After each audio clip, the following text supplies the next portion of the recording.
Abalandeli be-channel sesichaze nami igama lami nguHlengiwe Sibongo Kambotho-ke nganza kwethu la nginesifiso nje engifisa ukusidlulisa ngilungise nje okuncane kwamaphutha enzeka ngakimi aphinde enzeke nakubantu engisuke ngikhuluma nabo la.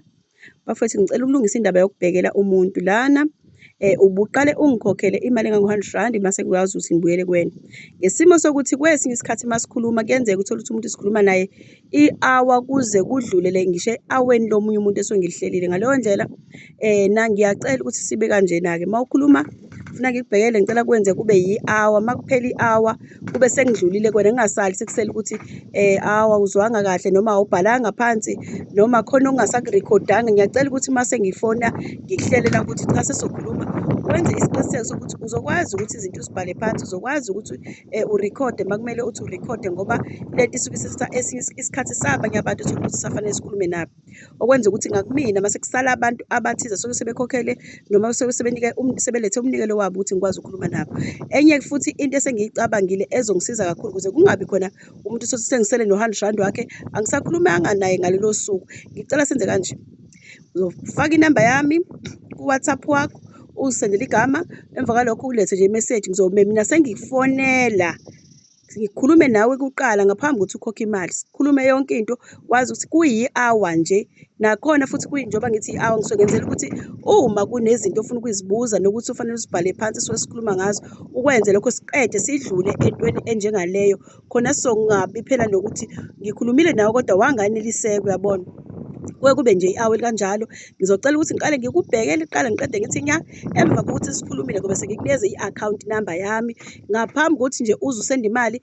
Cha, ungakwenzi lokho, yimina engizobe sengikunikeza nje i-call yani ya-WhatsApp engishoyo ukuthi ngicela ukuthi ngikhulume nawe njengoba ngibone igama lakho lapha ulibhalile. Ngizowakhetha noma ngizohamba ngendlela amagama engizobe ngiwathola ngayo mase ngiyakhuluma nawe ukuthi mase siqeda ukukhuluma mase uletha lowo mnikelo emva kokuba sesikhulumile ngoba nganza ukuthi ngiyabona ukuthi kunephutha la elenzakalayo ukuthi bagcine sebesela abanye abantu, ugcine sekudleka isikhathi sabanye abantu, ugcina omunye uthole ukuthi akasazanga ukuthi ebuye futhi efona khona manje. Ngenzela ukuthi ungathi makade siqeda ukukhuluma nawe uphinde ufone manje ngoba kusuke sekuyi-hour lomunye umuntu and futhi kusuke sekubuhlungu nakumina ukuthi khona into ofuna ukuyibuza uthole ukuthi angisakwazi ukufinyelela kulowo muntu efanele ngabe ngikhuluma naye ngoba manje usebuyele emuva. Uthole ukuthi umuntu uzogcina esefona ka-4 ka-5. Angisho ukuthi kubi lokho kodwa sengisho ukuthi khona abanye abasuke belindile sebelethe umnikelo wabo.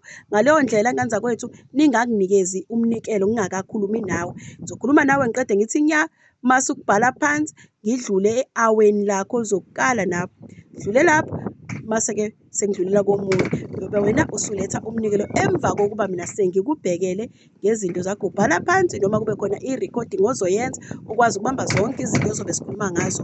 Ngaleyo ndlela kanza kwethu ngithi nje impela noma kunzima baningi abanye abantu bafethu esifeni sikhuluma nabo nanokuthi nje abanye fanele ngiphendule nakwi-TikTok. Ngiyazi ukuthi akukho kubi lokho, ngiyazama ngiphinde fanele ngiyophendula abanye kwi-WhatsApp kwelinye usuku ningaphatheki kabi mawukuthi angikuphendulanga ngaleso sikhathi ku-WhatsApp ngoba ngisuke ngingedwa. Fanele ngibe kwi-YouTube ngizame ukuniphendula, hhayi lokho ukuthi kubi. Sengisho ukuthi umsebenzi lona ngisuke ngiwenza ngingedwa, akekho umuntu ongakwazi ukungiphendulela into efanele ngiyiphendule umuntu ngoba lento usuke isebenza ngomoya.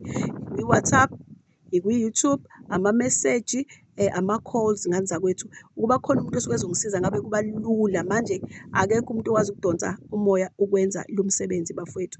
Nibekezele nje kodwa nje awufaki imali ngaphambi kokuthi uzoyifaka imali mase uqedile ukukhuluma nami noma ngabe kuthiwa ungaphandle mawuthi uwena-ke bakhona abake bathi hhayi ngiyacela mina ukukupha i-drink. Hhayi cha, lokho-ke ungakwenza kodwa kufanele kwenze kuqondise-ke ulimi lokuthi i-drink noma khona ofuna ukukubheka noma ukuze kungabi phela sekuba khona ngifake imali ngangasakuthola. Yebo ngiyazi kunabantu nje abagcine besalile kodwa ngabathola-ke abanye bakhona ngagcina batholi. Sengisho ukuthi iyona-ke imbangela eyenza ukuthi uthole ukuthi umuntu akasangitholanga ngoba kunabantu abafona manje kade ngikhuluma naye abuye athi angizwanga, abuye afuna ukuthi ube nesikhathi nje sokuthi ukhulume naye engathi ngingaxoxa nje kanti ngenza ukuthi sihamba ngesikhathi. Baningi abantu abasuke belindile njengabo bonke abantu abasuke befisa ungathi ungabalekelela ubasize. Ngaleyo ndlela ngizoqala ngikubhekele, ngifone ngo-WhatsApp ngikubhekele noma ngikusendele imeseji esho ukuthi ngizokwazi yini ukuthi ngikhulume nawe kodwa kuzoba uhlelo kanjalo. Awuyifaki imali ngingakakubhekeli, qala ngikubhekele ngigcine ngokuthi kube khona umnikelo owenzayo. Ngiyabonga.